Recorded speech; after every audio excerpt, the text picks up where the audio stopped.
میں ایک مولانا کی ویڈیو دیکھ رہا تھا، وہ اس میں یہ بات کر رہے تھے کہ خواتین عورتیں جو ہے نا وہ عید کی نماز نہیں پڑھنے جائیں گی۔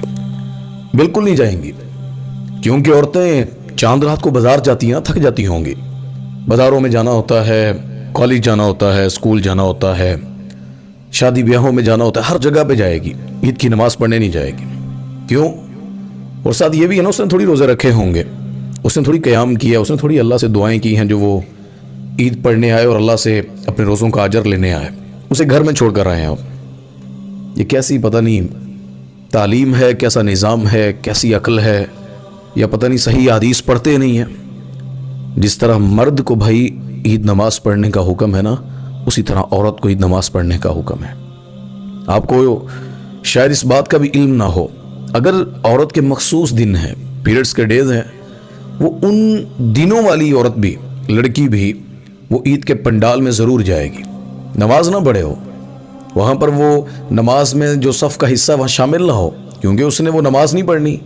لیکن نبی پاک صلی اللہ علیہ وسلم نے فرمایا کہ وہ عورتوں کے ساتھ مل کر اس دعا میں ضرور شامل ہو جو عید کے دن کی جاتی ہے۔ عورتوں کا مسجد جانا فتنے کے ڈر سے آپ کہہ سکتے ہیں، کیونکہ جو عدت گزار رہی ہے وہ نہیں جائے گی، یا کوئی ایسی بیمار عورت ہے جس کا چلنا مشکل ہے وہ نہیں جائے گی، تو اس طرح کا معاملہ ہے۔ یہ نہیں ہے کہ عورت پہ پابندی ہے کہ کوئی عورت نہیں جا سکتی ہے، بیٹیاں بھی جائیں گی، مائیں بہنیں بھی جائیں گی، عید کے دن ان کی بھی عید ہے۔ اور یہ میں سمجھتا ہوں کہ شاید خواتین بھی نا اپنا دین علم حاصل نہیں کرتی۔ جس طرح نماز کا مسئلہ ہوتا ہے نا، عورتیں اپنی نماز عورتیں نہ پڑھتی ہیں، مرد عورتیں نہ پڑھتے ہیں۔ جو اس چیز کو الگ الگ کرتے ہیں نا، ان سے ذرا پوچھیں کہ مرد کی نماز الگ کس نے سکھائی، عورت کی نماز الگ کس نے سکھائی؟ کیونکہ رسول اللہ صلی اللہ علیہ وسلم نے ممبر پہ کھڑے ہو کر ایک حدیث وہ مرد عورت دونوں کے لیے مسجد نبوی میں کہی تھی، صلو کما رأیتمونی اصلی، نماز ویسے پڑھنا جیسے میں محمد صلی اللہ علیہ وسلم کو پڑھتے دیکھتے ہو۔ کسی حدیث میں نہیں کہا کہ میری بیویوں کو عورتیں وہاں سے جا کر سیکھ لیں، یا میں عورتوں کی الگ پڑھاتا ہوں۔ پھر کہتے ہیں نہیں جی وہ فرق ہوتا ہے مرد عورت میں۔ وہ مرد عورت کی میں جنس کی بات تھوڑی کر رہا ہوں۔ حج عمرہ کیسا ہوتا ہے؟ حج عمرہ کے اندر وہی ارکان جو عورت ادا کرتی وہی مرد کرتا ہے۔ ہاں پھر لوگ یہاں پہ کہیں گے جی وہ تو عورت گون پہنتی ہے، مرد احرام وہ یہ اللہ نے حکم دیا ہے۔ یہ چیزیں دلیل نہیں ہے کہ آپ کے مرد عورت میں فرق جو ہے اس کی عبادت میں فرق ہے۔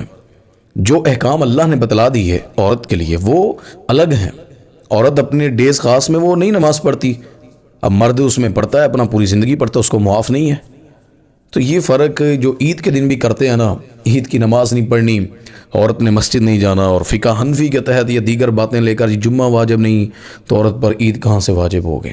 پھر سارا کچھ ختم کرتے جائیں نا، بازار جانا ختم کر دیں، اس کا بقیہ جو معاملات ہیں، میں تو کہتا ہوں یہ قیام، یہ روزے، یہ تراویاں جس کے اندر ہم سب بھاگ کر جاتے ہیں، یہ بھی ختم کر دیں۔ کیونکہ جمعہ میں حیران ہوں، مسجد نبوی لے جاتے ہیں بیگموں کو پڑھنے کے لیے، بیت اللہ میں بھی لے جاتے ہیں، جہاں پہ دنیا اتنی ہوتی ہے، مرد عورت اتنا رش ہوتا ہے وہاں پر۔